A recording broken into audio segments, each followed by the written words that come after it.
तो जब तुम उसके बारे में कुछ नहीं जानती तो उसे ढूंढेंगे कहां से। उषा कहती है कि चित्रलेखा चाहे तू जो भी कर, जैसे भी कर, लेकिन उस युवक से, उस राजकुमार से मुझे एक बार मिला। चित्रलेखा कहती है कि मैं तेरी सहायता कर सकती हूँ, लेकिन तू मुझे वचन दे कि आज उसको देखने के बाद तू उसे भूल जाएगी। उषा कहती है चित्रलेखा मैं उसे भूल तो नहीं सकती, हाँ लेकिन देख करके मेरे उस मन को संतुष्टि जरूर मिलेगी।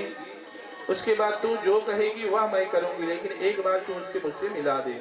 चित्रलेखा कहती है कि तो ठीक है, मैं इस पृथ्वी में सबका चित्र बनाने जा रहा हूं और तुम उसे पहचान करना कि वह कौन है।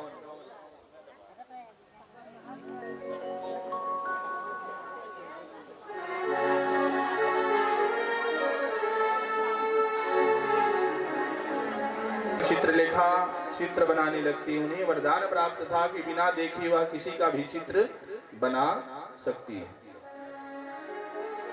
चित्र बनाते गई पृथ्वी के समस्त राजकुमारों का और राजाओं का चित्र बनाई, लेकिन किसी में भी वह राजकुमार उषा को नहीं मिला। तब चित्रलेखा कहती है कि मैंने सबका चित्र बना लिया, लेकिन तू अभी तक किसी को ये नहीं बोली कि यही है करके। अब केवल एक वंश बचा है, यदि उसमें वह मिल जाता है तब तो ठीक है, फिर नहीं मिलेगा तो समझ लेना वह इस संसार में है ही नहीं जिसको तुमने सपना में देखा है। फिर यदुवंशु का वह चित्र बनाई। वसुदेव, कृष्ण जी, बलराम जी, प्रद्युम्न। जब कृष्ण का चित्र बनाई तब उस समय उसने कहा कि ये नहीं है, लेकिन इसी के समान दिखता है, ऐसा ही है। फिर प्रद्युम्न का बनाई, उसको भी देख करके बोली कि ये भी नहीं है, लेकिन इसी के समान है। तब जब अनिरुद्ध का चित्रलेखा बनाने लगी तो सुखदेव महाराज कहते हैं कि राजन अर्ध चित्र बना था, आधा चित्र बना था। आधा चित्र को देख करके उषा जान जाती है, पहचान जाती है और कहती है कि चित्रलेखा बस यही है जिसको मैंने स्वप्न में देखा। उस समय चित्रलेखा कहती है कि उषा ये तो द्वारकाधीश के पुत्र अनिरुद्ध हैं, द्वारकापुरी में रहते हैं। उषा बड़ी विलाप करने लगती है, कहती है कि सखी किसी भी तरह से मुझे एक बार इससे मिला दे। उसके निवेदन करने पर आज चित्रलेखा अनिरुद्ध को द्वारकापुरी से पलंग सहित उठा करके आज उसके कक्ष में पहुंचा देती है। उषा आज अनिरुद्ध को देखती है, बड़ी प्रसन्न हो जाती है। अनिरुद्ध का भी नींद खुलता है। देखते हैं तो सामने एक सुंदर सी राजकुमारी बैठी हुई है। उसे देख करके अनिरुद्ध भी प्रसन्न हो जाते हैं। दोनों के नयन एक दूसरे से मिलते हैं और दोनों एक दूसरे पर आकर्षित हो जाते हैं। बड़ी लंबी समय तक एक दूसरे को देखते रहते हैं, देखते रहते हैं। अब सुखदेव महाराज कहे कि राजन, चित्रलेखा इधर भय से कांप रही थी, कहीं राजा को पता चल जाएगा तो उषा के साथ साथ उसको भी दंड मिलेगा। बार बार उषा से कह रही थी, लेकिन उषा उनकी बातों को ध्यान नहीं दे रही थी और फिर विलाप करने लगी कि उषा कहने लगी चित्रलेखा से कि चित्रलेखा तू इसको यहीं रहने दे, इससे बिना मैं अब जी नहीं सकती हूँ, मैं इसे बिछड़ करके रह नहीं पाऊंगी, इसलिए ये यहीं रहेगा। चित्रलेखा कहती है कि तू जान तेरा काम जाने।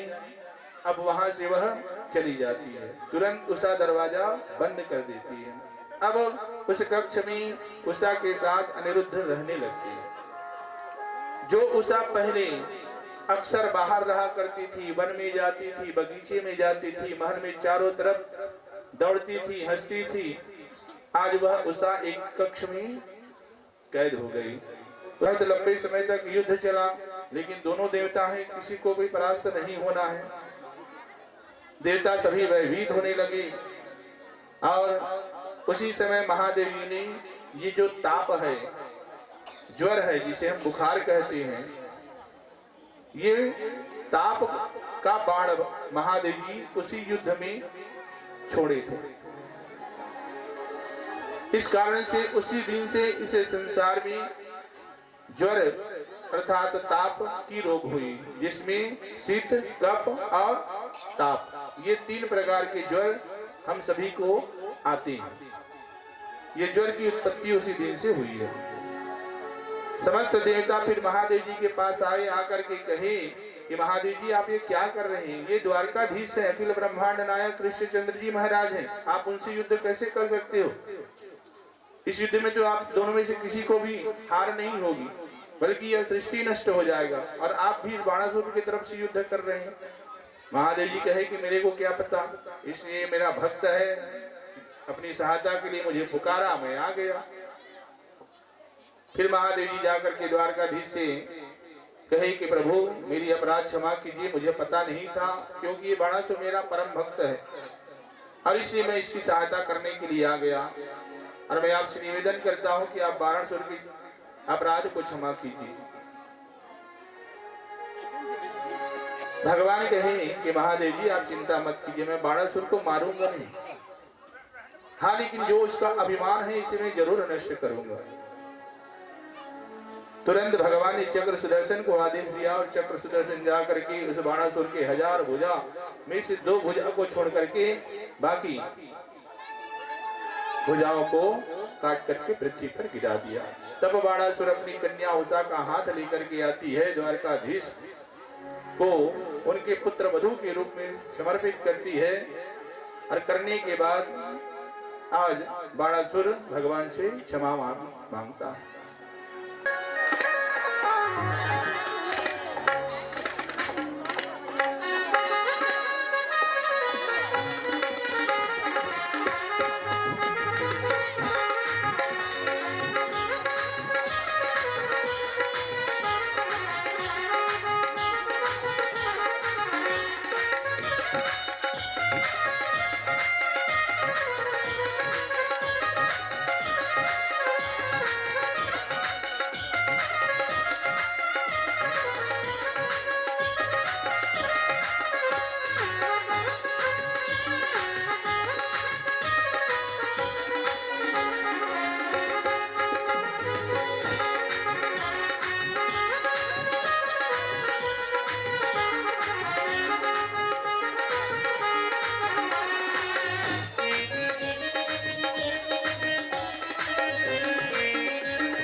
उस समय द्वारकाधीश वहीं पर एक घास को लेते हैं, और घास को लेने के बाद उस घास को 2 टुकड़ों में विभक्त कर देते हैं, और 2 टुकड़ों में विभक्त करने के बाद उसको उल्टा फेंक देते हैं, दाएं को बाएं की तरफ और बाएं को दाएं की तरफ। भीम इशारा समझ जाता है और आज जरासंध को बीचों बीच फाड़ डालता है, और फाड़ करके आज द्वारकाधीश की तरह उल्टा उसको फेंक देता है। जैसे ही उल्टा फेंकता है वह आकर के नहीं जुड़ता और जरासंध की मृत्यु हो जाती है। इस तरह से आज जरासंध अतः ताई राजा का भी संहार भगवान ने करवाया।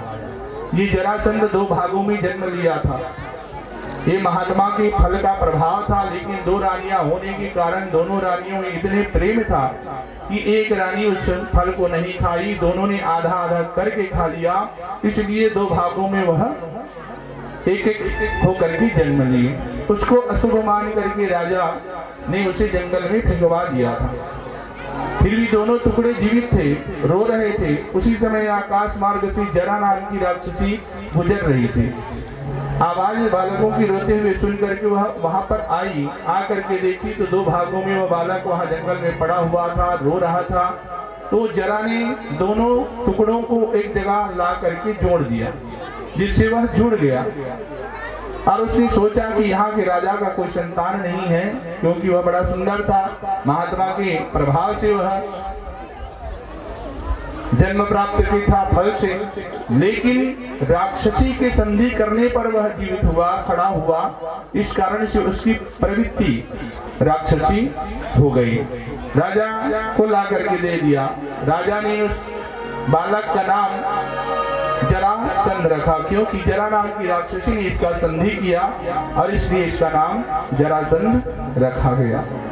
आज उसका उद्धार भगवान कराए। 20,000 राजाओं को उसने कैद में रखा था, जीत करके उनके राज्य को लूट लिया। ऐसा वह राजा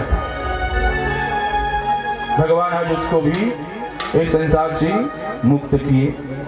सुखदेव महाराज कहे कि राजन, महाभारत की युद्ध समाप्त हो गई और युद्ध जब समाप्त हुई तब यज्ञ करने के लिए कृष्ण जी के द्वारा युधिष्ठिर को कहा गया, यज्ञ किया गया। यज्ञ में एक मुखिया की जरूरत होती है। कोई भी हम कार्य करते हैं उसमें समिति का निर्माण होता है, चाहे वह घर हो, समाज हो कि संसार हो। हर में एक मुखिया हमें बनानी पड़ती है, प्रधान बनाना पड़ता है, तभी घर भी अच्छा चलता है, समाज भी अच्छी चलती है, राज्य भी अच्छा चलता है और देश भी अच्छा चलता है। जब तक हम किसी एक को प्रधान मान करके न चले तब तक ना तो वो घर अच्छा चलेगा, ना वह समाज अच्छा चलेगा, ना वह राज्य अच्छा चलेगा और ना वह देश अच्छा चलेगा। इसीलिए ग्राम में सरपंच बनाया जाता है, घर में एक मुखिया बनाई जाती है, राज्य में मुख्यमंत्री बनाया जाता है, देश में प्रधानमंत्री और राष्ट्रपति बनाया जाता है, ताकि ये राज्य, देश, ग्राम और घर ये सभी सुचारू रूप से चल सके। यदि एक घर में 5 सदस्य हैं और पांचों के पांचों यदि मुखिया बन जाए तो वह घर सही ढंग से नहीं चलेगा। अपने जितने थे उन सबके गोद में आज वह आज्ञा उन्होंने दे डाली। 100 से आगे जब उसकी गलतियां बढ़ी, 101 हुआ, साथ ही साथ चक्र सुदर्शन को भगवान आदेश दिए और चक्र सुदर्शन आज शिशुपाल की तरफ दौड़ने लगा। वह अपने प्राणों की रक्षा करने के लिए उस सभा से, उस महल से भागने लगा और तब जाकर के द्वार पर ही चक्र सुदर्शन शिशुपाल के सर को धड़ से अलग कर देता है और द्वार पर ही शिशुपाल का सर और धड़ दोनों अलग अलग मिल जाता है। आज भगवान उस अतातारी धर्मी का भी उद्धार कराएगा। सुखदेव महाराज कहते हैं कि राजन, आगे चल करके भगवान ने साल्व जैसे दुष्ट राजा का भी संहार किया।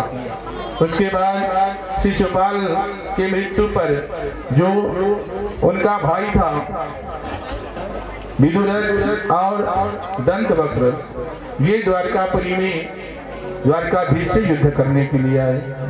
आज भगवान ने उनका भी उद्धार किया। भगवान ने जिस कारण से इस धरा पर अवतार किया था, एक एक करके भगवान उन समस्त कार्यों को पूर्ण करते हुए गए।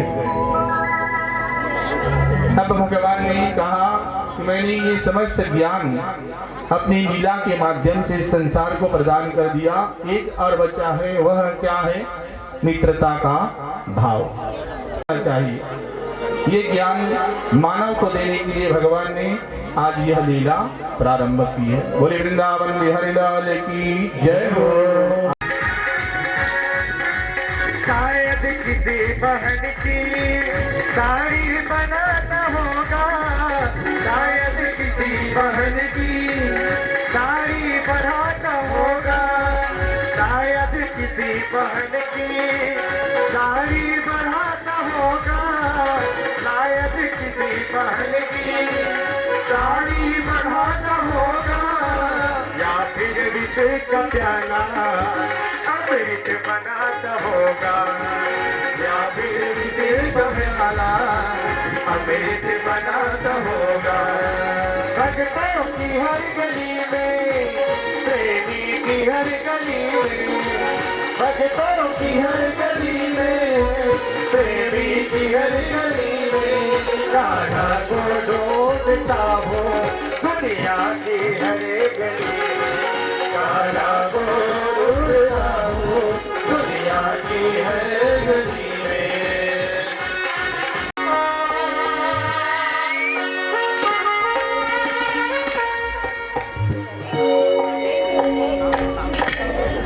प्रसाद दास जी पैकिंग से आप भी यथाशीघ्र महाराज जी के समीप उपस्थित होकर शुभ आशीर्वाद प्राप्त करने की महान कृपा करेंगे। बोल साचे दरबार की जय हो। Mama like the correct. Hey, so.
संसार को जताने के लिए बताने के लिए आज उन्होंने यह लीला प्रारंभ की। एक समय की बात है और उस समय कृष्णास्यासित सखा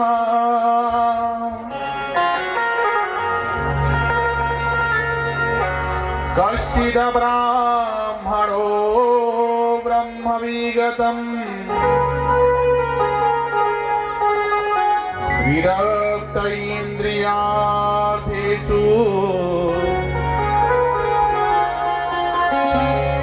प्रशांतात्मजितेन्द्रिया।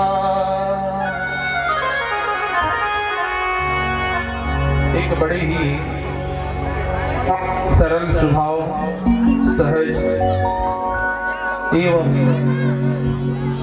कृष्ण जी से अगाध प्रेम करने वाले, भाव रखने वाले आज उनके परम मित्र थे जिनका नाम था सुदामा।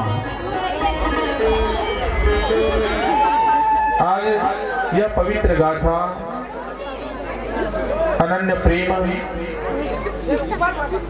सहित यहाँ श्रीमद् भागवत महापुराण जी में वर्णित ये ब्राह्मण देवता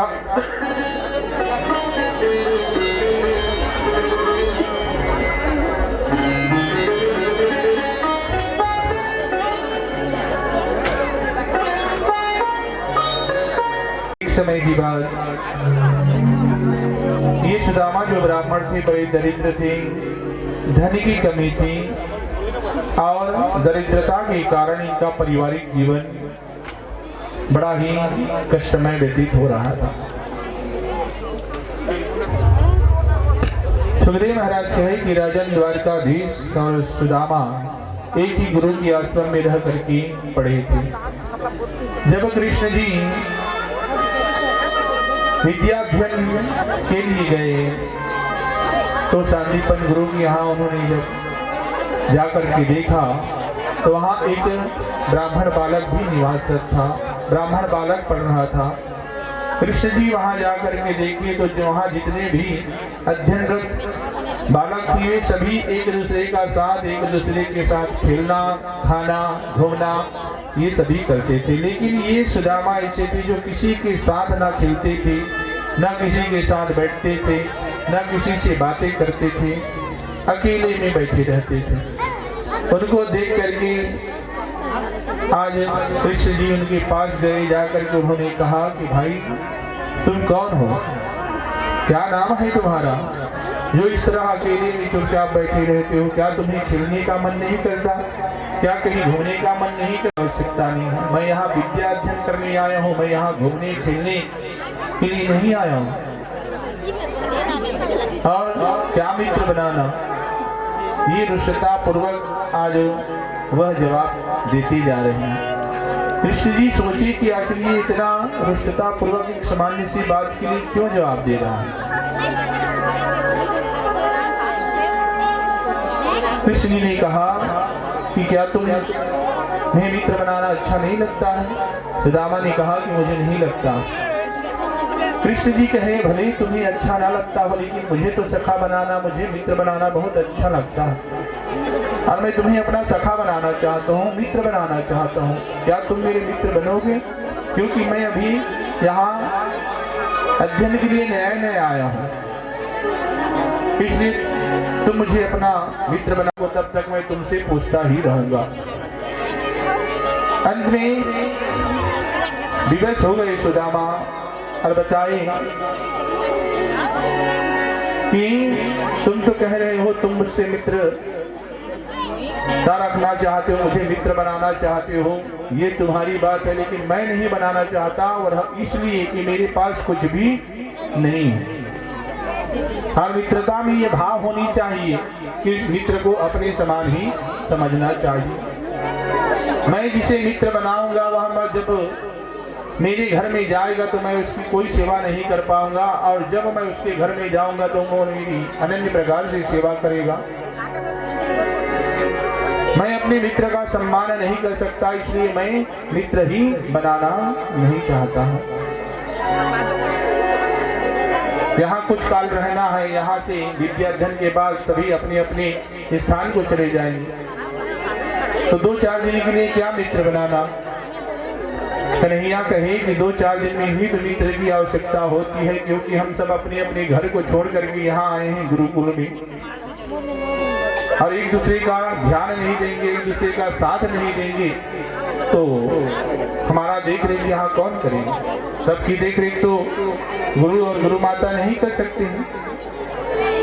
बहुत तरह से उन्हें समझाए, कहे कि सुदामा यदि तुझे यही भय है, तुझे यही डर है कि तू किसी तेरे मित्र का स्वागत नहीं कर सकता, तो मैं तुझे वचन देता हूँ कि जब तक तू मुझे अपने घर में नहीं बुलाएगा तब तक मैं तेरे घर में नहीं जाऊंगा, लेकिन मेरा घर सदा तेरे लिए खुला रहेगा। तू कब भी जब भी तेरा मन चाहे तो मेरे घर में आ सकता है।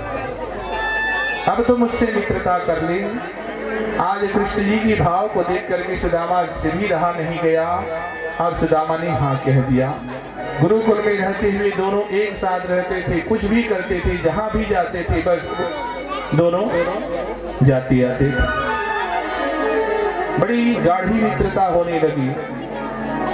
और आज एक दिन वे वन में गए लकड़ी इकट्ठा करने के लिए। वहां पर गुरु माँ ने चढ़ा दिया था दोनों के लिए, उसे आज सुदामा अकेले खा जाते हैं। कृष्ण जी से झूठ बोल देते हैं। जब पूछते हैं कृष्ण जी की सुदामा क्या बज रहा है, कहीं चने क्यों अकेले तो नहीं खा रहा है। सुदामा कहता है उस समय कि नहीं कृष्ण, वर्षा हो रही है, ठंड लग रही है, सिरे दांतों से आवाज आ रही है। वहां पर झूठ बोल दी और अपने हिस्से को पहले खाए लेकिन भूख ज्यादा थी, इसलिए कृष्ण के हिस्से को भी खा गए। झूठ बोले उस समय कृष्ण जी कहे कि सुदामा तुमने क्या किया, यहीं से तेरा दुख शुरू हो गया। क्यों कि मित्र से कभी झूठ नहीं बोलना चाहिए। आज सुदामा ने मित्रता का भाव वहां पर नहीं रखा और कृष्ण जी से झूठ बोल दिया। केवल स्वार्थ के कारण, अपनी तृप्ति के कारण उन्होंने झूठ बोल दिया।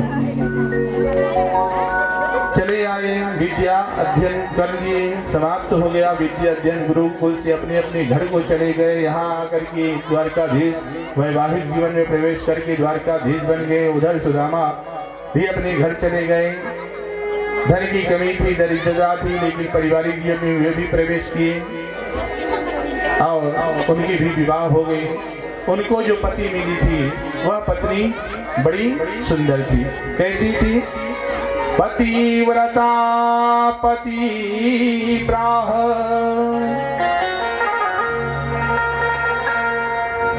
मल्या तत वंदनीन सा दरिद्रा सीदमानसा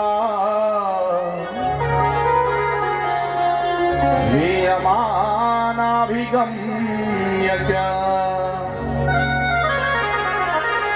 बड़ी सुंदर पत्नी सुदामा जी को प्राप्त हुआ था। सुशीला उनका नाम था।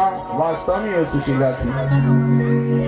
सुखदेव महाराज कहे कि राजन, 4 पुत्र सुदामा जी के हो गए, कुछ कमाई नहीं थी, भिक्षा मांगा करते थे और वह भी नियम के अनुसार।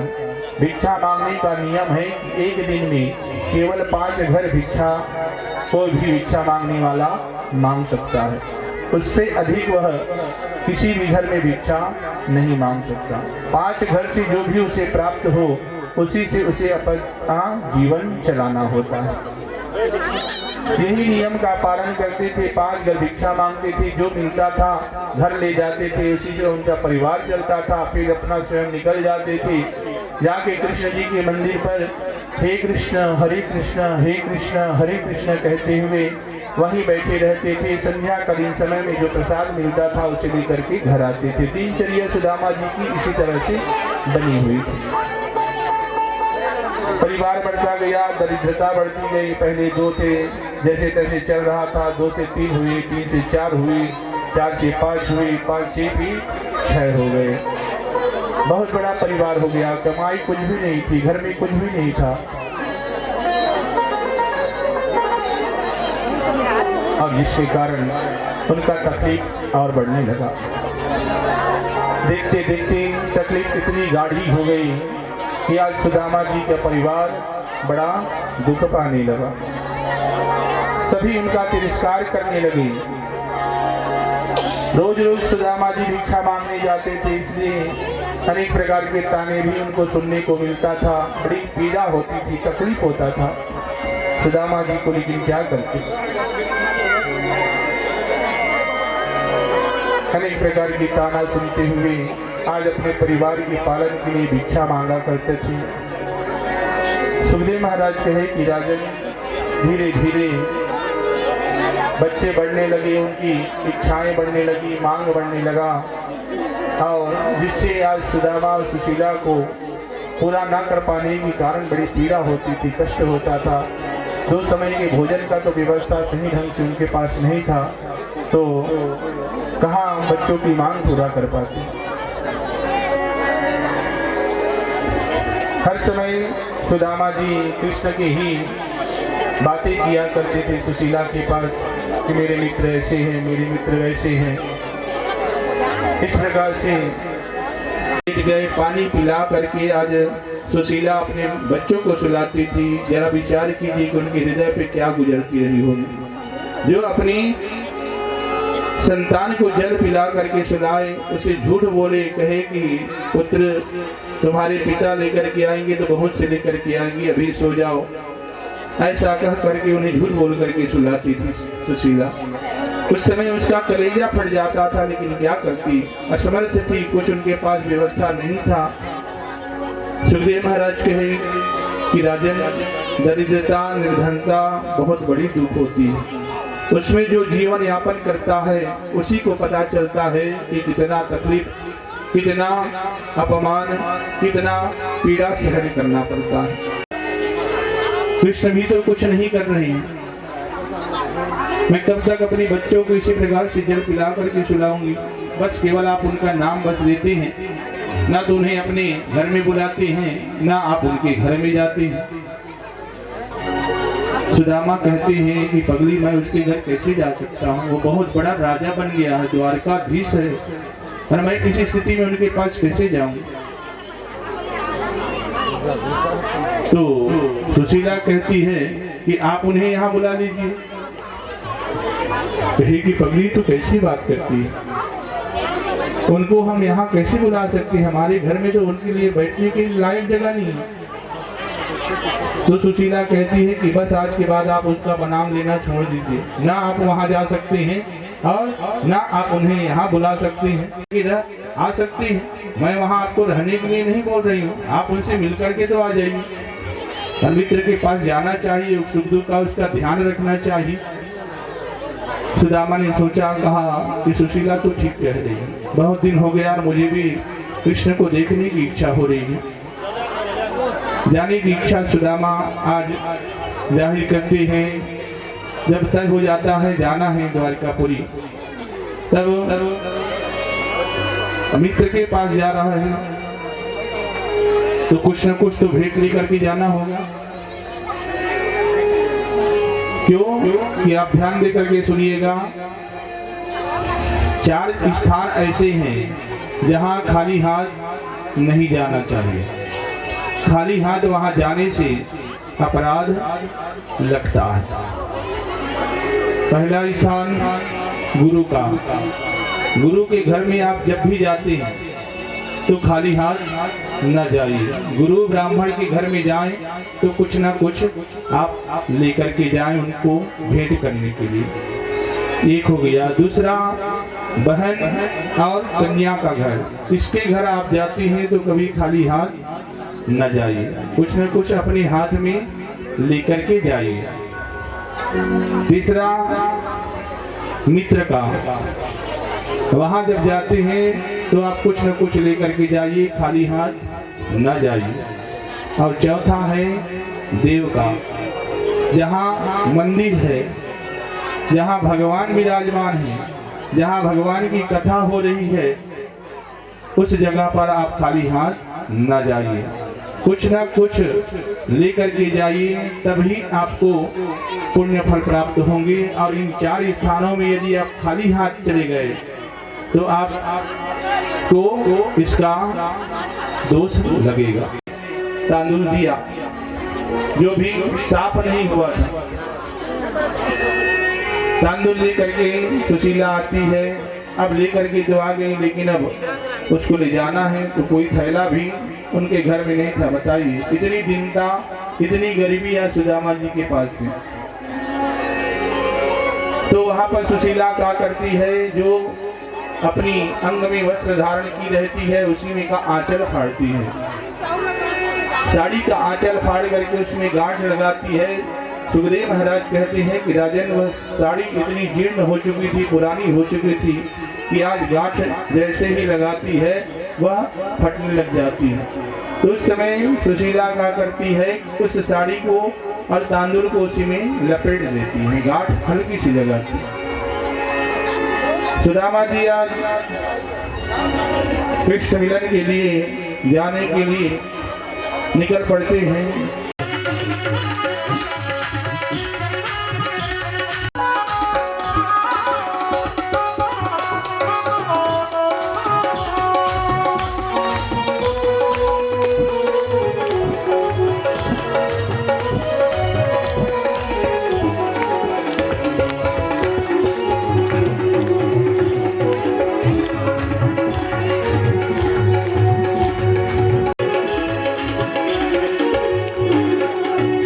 सुखदेव जी महाराज कहते हैं कि राजन, इस प्रकार से सुदामा जी बड़े भाव के साथ पड़े। कई दिनों से भोजन नहीं किए थे, शरीर कष्ट के कारण समय से पहले सुदामा जी बूढ़े हो चुके थे। हाथ पर लकड़ी लेकर के धीरे धीरे चल रहे थे और उनसे मिलने की आज ब्राह्मण देवता, ठीक है मैं आपकी सूचना द्वारकाधीश तक पहुंचा देता हूं, लेकिन जब द्वारकाधीश मुझे पूछेंगे के पास आइए, जाके बताओ तुम्हारे मालिक। मैं आस लेके आया हूँ,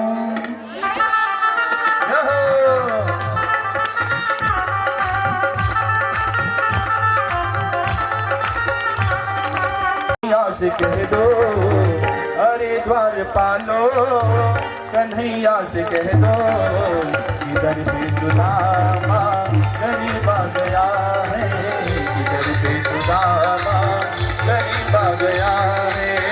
अरे द्वार पालो कन्हैया से कह दो, अरे द्वार पालो कन्हैया से कह दो इधर पे सुदामा गरीब आ गया है, इधर पे सुदामा गरीब आ गया है। भटकते भटकते न जाने कहाँ से, भटकते भटकते न जाने कहाँ से तेरे महल के करीब आ गया है, तेरे महल के करीब आ गया है।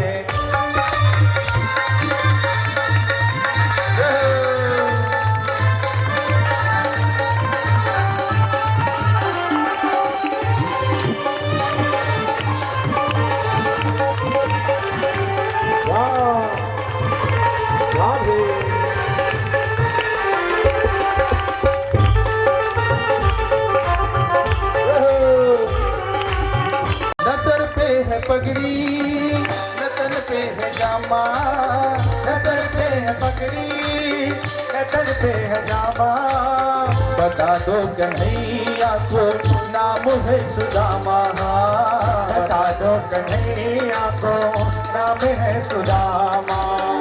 न सर पे है पगड़ी न तन पे है जामा, न सर पे है पगड़ी न तन पे है जामा, बता दो कन्हैया से नाम है सुदामा। न सर पे है पगड़ी न तन पे है जामा, न सर पे है पगड़ी न तन पे है जामा, बता दो कन्हैया से नाम है सुदामा, बता दो कन्हैया से नाम है सुदामा। आते जाते मोहन से एक बार कह दो, आते जाते मोहन से एक बार कह दो इधर पे सुदामा बद नसीब आ गया है, इधर पे सुदामा बद नसीब आ गया है। अरे द्वार पालो कन्हैया से कह दो, अरे द्वार पालो कन्हैया से कह दो इधर पे सुदामा गरीब आ गया है, इधर पे सुदामा गरीब आ गया है। इस प्रकार से आज द्वारपाल आकर के द्वारकाधीश से बताता है, कहता है ये द्वारकाधीश द्वार पर एक ब्राह्मण आया हुआ है और वह आपसे मिलने की आस लिए हुए आपसे मिलना चाहता है। उसकी स्थिति यह है कि ना तो उसके सर पर पगड़ी है, न तन पे जामा है, न पाँव पर पन्ही है और वह अपना नाम आज सुदामा का नाम सुनते ही द्वारकाधीश उठ खड़े होते हैं और दौड़ते हुए जाते हैं। चले चले आए मोहन लगाया गले से सुदामा को मोहन, हाँ लगाया गले से सुदामा को मोहन। सुनते ही दौड़े चले आए मोहन, सुनते ही दौड़े चले आए मोहन, लगाया गले से सुदामा को मोहन, हाँ लगाया गले से सुदामा को मोहन। हुआ रुक्मणी को बड़ा ही अचंभा, हुआ रुक्मणी को बड़ा ही अचंभा, ये मैं बात कैसा अजीब आ गया लाल जैसा अजीबा गया है।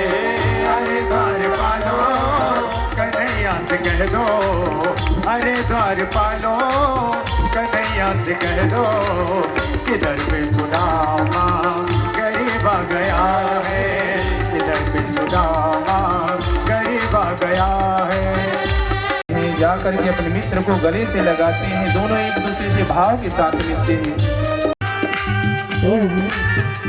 कहने लगते हैं कि मित्र, तुमने इतनी पीड़ा सही, इतना कष्ट पाया, फिर भी मुझे नहीं बुलाया, ना मेरे पास आया, इतना पीड़ा तुझे हो रही है। हाय मेरे मित्र, इतने दिन से तू कहाँ था, क्यों मेरे पास नहीं आया? इस प्रकार से आज अपने मित्र सुदामा को पा करके द्वारकाधीश भाव विभोर हो जाते हैं। उनके वस्त्रों उन्हें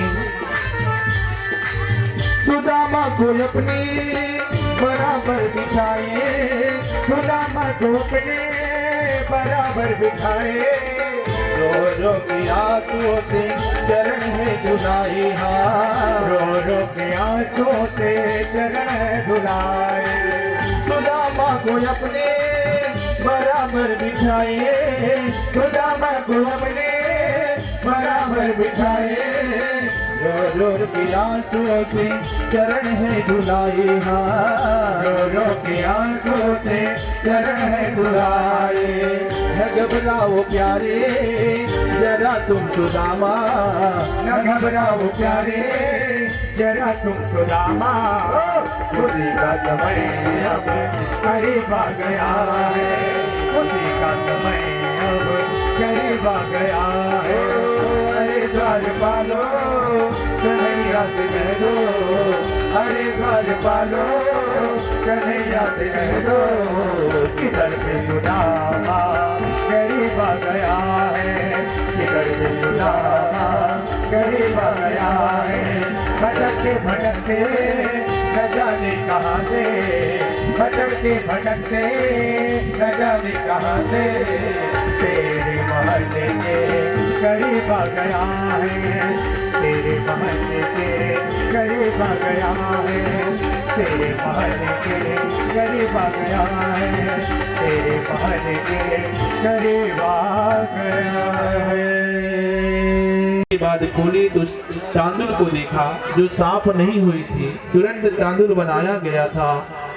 खोल करके द्वारकाधीश देखते हैं, देखने के बाद कहते हैं कि मित्र बस आज के बाद तेरे जीवन में सुदामा जी को एक लोक का मालिक बना देते हैं, एक लोक दे देते हैं, दूसरी उम्र डालते हैं और दूसरी मुट्ठी के खाने से द्वारकाधीश आज 2 लोक का मालिक सुदामा को बना देते हैं। प्रेम है ये, भाव है मित्रता का, 2 लोक का मालिक बना दे। तीसरी मुट्ठी निकाले, उस समय लक्ष्मी जी जानती हैं कि सुदामा के मस्तक पर दरिद्रता का लेख लिखा हुआ है और वह तब तक नहीं मिलता जब तक रुक्मिणी जी उसके दिए हुए भेंट को तब भी प्राप्त नहीं होता। इसलिए रुक्मिणी जी जान गई कि मेरे प्रभु ने आज मेरे मित्र को सब कुछ दे दिया, लेकिन उसकी दरिद्रता दूर नहीं होगी जब तक मैं उस प्रसाद को ग्रहण नहीं करूंगी। जैसे ही भगवान उस समय द्वारकाधीश कहते हैं कि रुक्मिणी तुमने क्या किया, मैं आज मेरा पूरा सर्वस्व मेरे मित्र को दे देता, तुमने मुझे रोक लिया। रुक्मिणी जी कहती हैं कि स्वामी आपको पता नहीं है, आप तो सुदामा जी को वैभव सुख देती हैं और रुक्मिणी जी आज उस तांदुल को ग्रहण करती हैं। जैसे ही आज रुक्मिणी जी उस तांदुल को ग्रहण करती हैं, उस प्रसाद को ग्रहण करती हैं, सुखदेव महाराज कहे कि राजन आज सुदामा के मस्तक पर जो श्रीहीन का ठप्पा लगा था, आज वह श्रीहीन का ठप्पा समाप्त हो गया। आज उसके जीवन से दरिद्रता समाप्त हो गई, क्योंकि लक्ष्मी नारायण दोनों ने आज सुदामा को परिपूर्ण कर दिया। तांदुल खाने के बाद विश्वकर्मा से कहे कि जाओ मेरे मित्र की नगरी को द्वारकापुरी जैसे ही बना दो। मेरा भाव रखिए, भाव से ही प्रेम जागृत होता है। जब तक आपके मन में किसी के प्रति भावना जागृत नहीं होगी तब तक प्रेम जागृत नहीं होगा। इसलिए सच्ची भावना उत्पन्न अपने हृदय में करिए ताकि आपकी दृष्टि से आपको सब अच्छा लगे, सही लगे। जैसा बर्ताव आप दूसरे के लिए करेंगे वही बर्ताव आपको भी प्राप्त होगा।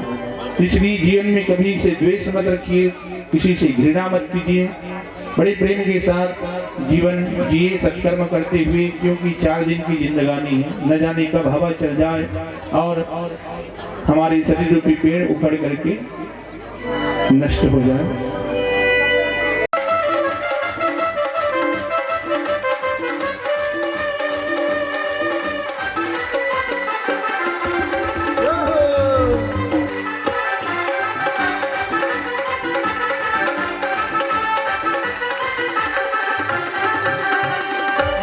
की सुंदर सूरतिया, मोहन की सुंदर सूरतिया, मन में बस गई मोहनी मूर्तिया, मन में बस गई मोहनी मूर्तिया।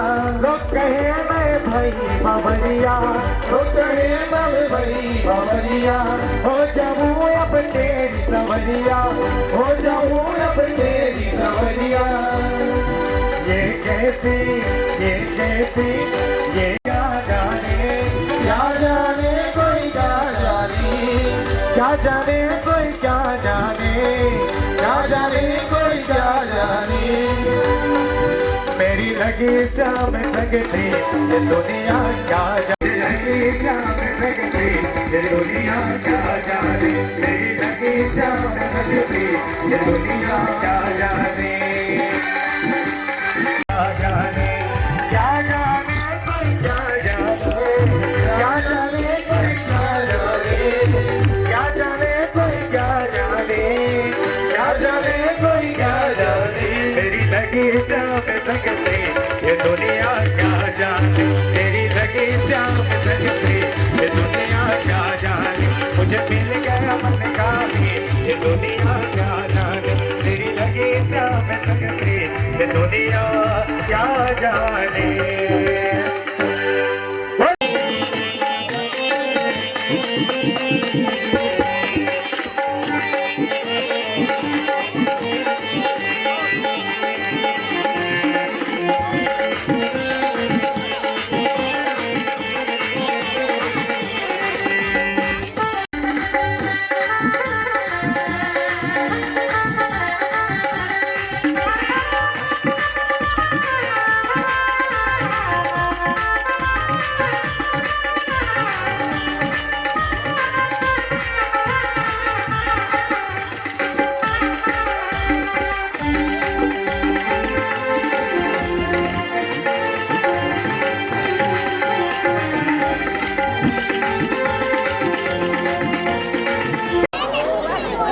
वसुदेव जी उग्रसेन इत्यादि से सबसे कहे पूरे द्वारकावासी आज कुरुक्षेत्र में स्नान करने के लिए गए। आगे भागवत जी में कथा जाती है भृगु ऋषि की, जिन्होंने त्रिदेवों में सबसे श्रेष्ठ देव कौन है, किनका प्रथम यज्ञ रूप में हम पूजन करेंगे, ये जानकारी ये तीनों देवताओं के पास गए और तीनों देवताओं में एक एक रूप उन्होंने एक एक गुण देखा।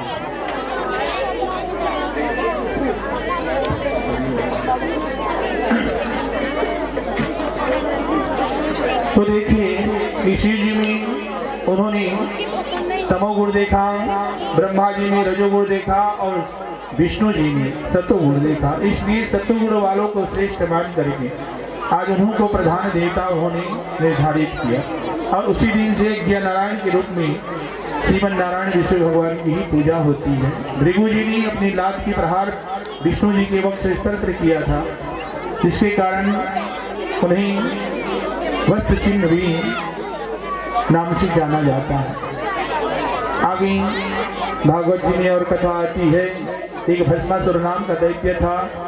भगवान महादेव जी के वरदान से वह बड़ा ही उत्तेजित और अहंकारी होकर के इस संसार के समस्त लोगों को नष्ट करने की चेष्टा करने की दृष्टि से वह घूमने लगा। अंत में कोई उसके पास जब नहीं आए, महादेव जी के पास पहुंचा, महादेव जी से कहा कि मैं अपने इस वरदान की परीक्षा करना चाहता हूँ जो अभी तक मैं परीक्षा नहीं कर पाया हूँ। आप बताइए मैं अपना हाथ किसके ऊपर रखूँ? अब महादेव जी कैसे बताते कि तुम इसके ऊपर रख दो? स्वयं वरदान दिए, कहे कि नहीं बताओगे तो मैं आपके सर के ऊपर हाथ रख करके देखूंगा कि आपका दिया हुआ वरदान सार्थक है कि नहीं। भगवान महादेव जी कहे कि बताओ। मैं इसको वरदान दिया हूँ, मेरे सर ऊपर हाथ रखने के लिए आ गया। महादेव जी वहां से उठ खड़े हुए भागे। भागते भागते अब मोहिनी भगवान के रूप में नारायण का वे ध्यान किए, कहे कि प्रभु मेरा रक्षा कीजिए। उस समय मोहिनी रूप में भगवान नारायण वहां पर आए। महादेव जी का हाथ पकड़ गए, वृक्ष की आड़ पर खड़ा कर दिए, स्वयं उनके जगह पर खड़े हो गए। आज उनको देख करके भस्मासुर मोहित हो गया और मुग्ध होकर के आज वहां नृत्य करने लगा और मोहिनी भगवान उसे नृत्य करवाने लगी। नृत्य करवाते करवाते कभी कमर पर, कभी हाथों के हाथ के ऊपर, कभी भुजाओं पर, ऐसा मोहिनी भगवान नृत्य करने लगी। अपना हाथ रख करके उसको देख करके भस्मासुर भी वैसे नृत्य करने लगा और धीरे धीरे आज मोहिनी भगवान अपना हाथ अपने सर के ऊपर रख करके नृत्य करने लगी। उसे देख करके आज भस्मासुर भी अपना हाथ अपने सर के ऊपर रख करके नृत्य करने लगा। जैसे ही हाथ रखा जल करके भस्म हो गया और आज भगवान ने महादेव जी का उससे रक्षा की। आगे भागवत जी में कथा आती है दत्तात्रेय जी का, जिन्होंने 24 गुरु बनाया। दीक्षा गुरु नहीं, ज्ञान गुरु बनाया। गुरु इस संसार में केवल एक ही हो सकते हैं, संसार गुरु, वे दो नहीं हो सकते। और जो इस बात का उल्लंघन करता है वह विधि के विधान में हस्तक्षेप करने वाला समझा जाता है। उसका यह पाप, उसका यह दोष, उसके जीवन, एक जीवन नहीं 7 जीवन तक वह दोष उससे दूर नहीं होता। इससे उसको कष्ट की प्राप्ति होती है। दीक्षा गुरु, संस्कार गुरु एक ही होते हैं। ज्ञान गुरु आप भले ही हजारों बना सकते हैं। दत्तात्रेय जी ने ज्ञान गुरु बनाया 24, जिसमें जीव जंतु पशु पक्षी सबको उन्होंने बनाया, जिससे भी ज्ञान उनको मिला। जैसे सूर्य को उन्होंने गुरु बनाया, देखिए कि ये बड़ी तीव्र प्रकाश इसमें रहती है, स्वयं जलता रहता है लेकिन संसार को यह जीवन दान देता है। वैसे मनुष्य को होना चाहिए जो स्वयं कष्ट में रहे भले, लेकिन पूरे संसार को वह सुख प्रदान करे। एक गुरु उन्होंने अजगर को भी बनाया, निश्चिंता, किसी चीज की चिंता नहीं, आराम से पड़े रहते हैं। जो उनके पास आया उनको ग्रहण कर लिए, फिर निश्चिंत रूप से पड़े थे बिना चिंता। तो ये सब अनेक गुरु 24 रूप में उन्होंने बनाए और सबसे ज्ञान उन्होंने ग्रहण किया। इस संसार को, उस ज्ञान को बताए भी कि मनुष्य को कैसे रहना चाहिए। ये समस्त कथाएं आज सुखदेव महाराज राजा परीक्षित को सुनाए और सुनाने के बाद उन्होंने कहा कि राजन, ये समस्त कार्य करने के बाद भगवान कि अब परम धाम गोलोक धाम जाने का समय आ गया। समस्त देवतागण भगवान के पास रात्रि में आए। रात्रि में आकर के भगवान से निवेदन किए, कहे कि प्रभु अब आपका जो अवतार हुआ था जिस कार्य के लिए, वह संपूर्ण कार्य हो चुका है। अब आप जल्द से जल्द अपने गोलोक धाम को प्रस्थान कीजिए। भगवान द्वारिकाधीश कहे कि देवतागण आप चिंता ना करो, मैं जल्द ही अब अपने गोलोक धाम को आऊंगा। समस्त देवता भगवान को प्रणाम किए, वहां से चले गए। अब भगवान ने मन में विचार किया कि मेरे जाने के बाद जितने भी मेरे अंश यहाँ पर हैं उनको परास्त करने वाला इस पृथ्वी पर कोई नहीं होगा और मेरे जाने के बाद यही अत्याचार करेंगे। इसलिए मेरे जाने से पहले, क्योंकि 56 करोड़ थे, कहे कि इनको कोई मार भी नहीं पाएगा, तो मेरे जाने से पहले मैं इनको समाप्त कर दूं। ये भगवान लीला वहां पर फैलाए और वहां द्वारकापुरी में सप्त ऋषियों का आगमन हुआ। वहां पर आए हुए थे, सादर सत्कार उनका हुआ। वन में जा करके समस्त ऋषिगण तप कर रहे थे, यज्ञ कर रहे थे। उसी समय जो कृष्ण जी के पुत्र हैं सांब, प्रद्युम्न, अनिरुद्ध, ये सभी वहां पर जाते हैं। उस समय सांब के उदर में उसे स्त्री का रूप बना करके कपड़े लपेट करके उन ऋषियों के पास जाते हैं, सप्त ऋषियों के पास, उनसे पूछते हैं कि महात्मन आप तो बड़े पहुंचे हुए संत लगते हैं, हमारी ये पत्नी है, इसे देख करके बताइए कि इसके गर्भ में लड़का है या लड़की है। एक बार पूछे, बच्चों का ठिठोलपना समझ करके सप्तऋषियों ने कुछ नहीं कहा, ध्यान नहीं दिए, जाओ यहाँ से कहे। फिर दोबारा पूछे, फिर कुछ नहीं कहे। तीसरी बार जब पूछे तो उसमें दुर्वासा जी थे, जिनको बड़ी जल्दी क्रोध आती है, और क्रोध आती है उनके मुख से श्राप भी निकल जाती है। दुर्वासा जी को क्रोध आ गया, और क्रोध आने पर उन्होंने कहा कि ऐ मूर्ख बालक, इसके गर्भ में ना तो पुत्र है ना पुत्री है, तुम्हारे वंश का काल इसमें है। बड़े भयभीत हो गए वे यदुवंशी, दौड़ते हुए वहां से भागे, जा करके उधर शाम के उधर से उस कपड़े को निकाले तो देखे उसमें इतना बड़ा लोहे का मुसल निकला। उसको देख करके बड़े डर गए, समुद्र के किनारे गए, जा करके उसको घसने लगे, चूर्ण करते गए। धीरे धीरे करके वह घिसता हुआ समुद्र की लहरों के द्वारा तट पर आता गया, और सरपत नाम करके वृक्ष होकर के उगता गया। छोटा सा कण बचा था, उसे उसने समुद्र में फेंक दिया, जिसको एक मछली निकल गई। मछुआरा आया और आकर के उस मछली को ले गया। पेट जब फाड़ा तो उसमें से लोहे का टुकड़ा निकला, उसको उसने अपने तुरीट पर रखी हुई बाण की नोक पर लगा लिया। अब ये यदुवंशी सभी घर चले गए। समय व्यतीत हुआ, भगवान को तो इस धरा को छोड़कर गोलोक धाम जाना था, ये लीला भगवान की ही थी। भगवान कहे कि चलिए आज हम सभी समुद्र स्नान के लिए जाते हैं, और सबको लेकर के आज द्वारकाधीश समुद्र के तट पर पहुंचते हैं। वहां जाने पर सभी सोमरस का पान करते हैं। सोमरस अर्थात किसे कहते हैं? सोमरस। सुनिएगा इस कथा को कि सोमरस पीने से क्या होता है। सभी सोमरस पिए हुए थे। सोमरस पीने के कारण एक दूसरे, सोमरस पीने से कहते हैं कि क्रोध में वृद्धि होती है, उत्तेजना शरीर में आ जाती है। पतला दुबला आदमी बहुत बड़े वस्तु को उठा लेता है,